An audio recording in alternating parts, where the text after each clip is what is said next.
Parshat Tetzaveh. This year is dedicated to the memory of Rachaleah Bas Reb Chaim Tzvi. Last week in Parshat Truma, we discussed the kelim, the vessels that were in the tabernacle in the Mishkan. This week we continue the theme of the Mishkan, discussing the begadim, the priestly garments that the Kohanim, the priests, wore in the Mishkan, in the tabernacle, and later on in the Beit HaMikdash, in the temple. So let us begin. We also discussed this last year. And last year we spoke about the ephod, what some might translate as an apron. And this year I would like to discuss the tzitz, or the plate that was on Aaron's forehead. So let's begin. Just a quick review. Chapter 28, verse 1.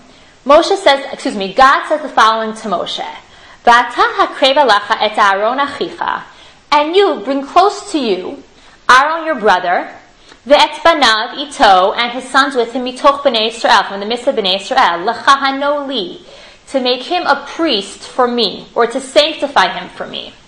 Aharon, Nadav, v'avihu Elazar v'Itamar b'nei Aharon. Aaron and his 4 sons, Nadav, Avihu, Elazar v'Itamar. V'asita bigdei kodesh la'Aaron achicha, and you shall make holy clothing, or sanctified clothing, or clothing for the sanctuary, for Aaron your brother, lechavod uli tiferet, for honor and for glory. The purpose of the begadim, the verse tells us, are kavod and tiferet, honor and glory. So why is it that God obligates the Kohanim, the priests, to wear these special garments? Ramban explains, Sheyeh nechbadim afar b'malbushav nechbadim umufarim, so that he should be respected, honored, glorified by these nice clothing. The same way a king wears clothing that display to everyone, I am a king. His clothing is an expression of his rank.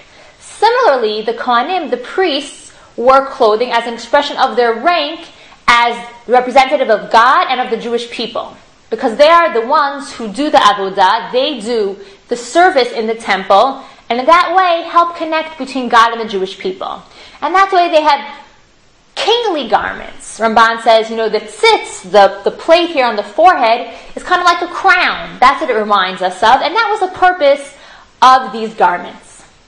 Now, other commentators give different explanations of what the word kavod uli tiferet means. But basically, everyone is based on the reason given in the verse. The verse itself tells us the reason for bigdei kuna, the reason for priestly clothing, is for kavod and for tiferet. The only question is, how do we understand kavod and how do we understand tiferet? And how will that help us explain the reason and the function of these garments? Now, the garments were not just to give glory and honor to the Kohanim, to the priests, and in that way to God and the Jewish people, but they also had another function. The Talmud tells us that each of the garments atoned for a different sin. When we get to our explanation of the meaning of the tzitz, we'll discuss what exactly does the tzitz atone for and how does it atone for the sin. Before we get to the symbolism, the meaning of these garments, specifically the tzitz, and what the tzitz atoned for, I'd like to first discuss what was the tzitz, what were its dimensions. Just like last week we began by speaking about the actual structure of the kreshim, I would like to begin by actually describing and seeing how the verse here describes the tzitz. And then we'll get to the meaning behind it. So, we are turning to chapter 28, verse 36. V'asita tzitz zahav tahor, and you shall make a tzitz of pure gold, upitakta alav pituchei chotam, and you should engrave upon it like the engraving of a signet, kodesh laHashem, holy for God. So we have this gold plate, and the following 2 words are engraved upon it. Kodesh laHashem, holy for God, or sanctified for God. V'samta oto al ptil techelet. Well, before we actually get to where we're going to put this tzitz, let's continue our discussion of what the tzitz actually looked like. The verse tells us the material it's made out of. What material? Pure gold. Is it just a plain plate of gold? No, something was actually carved upon it, the words, holy for God, or kodesh laHashem. Let's look at Rashi. Rashi, verse 36. Kimin tashal zahav, it was like this golden plate.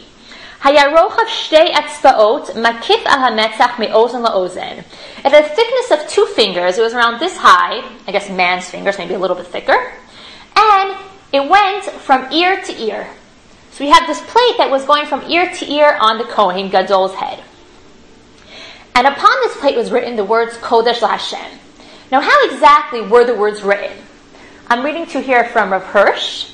He explains in verse 36. He says, from Shabbat 63b, from the Talmud, we learn that the tzitz is a gold plate extending across the forehead from ear to ear, like Rashi just told us. But then he continues.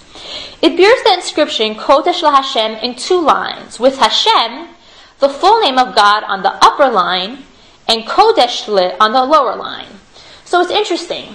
If I would just read the verse, and I say,